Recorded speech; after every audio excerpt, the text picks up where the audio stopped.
In 2015, the U.S. Secret Service was on the hunt for Alexei Burkov, an infamous Russian hacker suspected of facilitating the theft of $20 million from stolen credit cards on the Card Planet website. The methods the agency used to pursue him, revealed for the first time as a result of a Forbes legal challenge, show how the U.S. government was able to strong-arm two data companies into spying on him for 2 years based on the authority of a 233-year-old law and to issue weekly reports on his wire. The government has never disclosed how many other individuals could be under such prolonged and unconventional surveillance.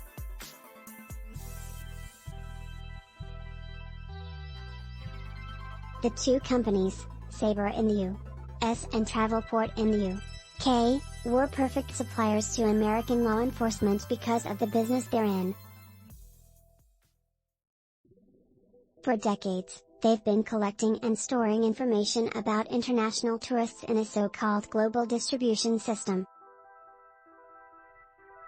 GDSs are essentially hubs of information that make travel bookings easy between airlines, cruise providers, car rental companies and hoteliers.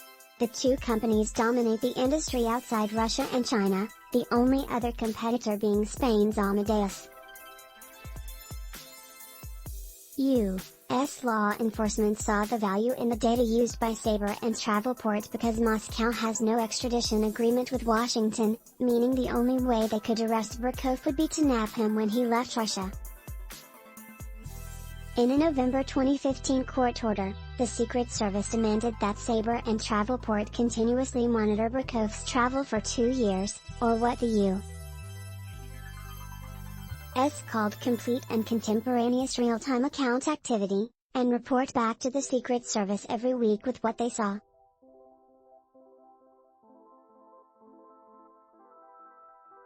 That's significantly longer than the only other similar order that's been made public, also revealed by Forbes, in 2020, which detailed the monitoring of another alleged hacker via Sabre. That order lasted for 6 months. The companies were also prohibited from disclosing the order until a court gave them permission. The effectiveness of the subsequent surveillance remains uncertain.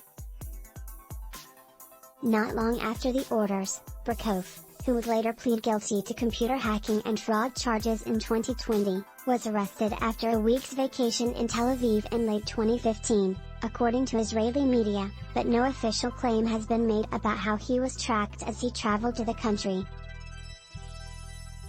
The Department of Justice declined to comment or provide further information. Neither Sabre nor Travelport would comment on whether they fought the orders or complied, though there are no filings on the court docket showing the companies pushed back. A Sabre spokesperson said the company responds to lawful processes under applicable laws. "We take seriously our obligation to protect data of Sabre users and to follow the law," said the spokesperson, who declined to comment further and referred more detailed questions to law enforcement.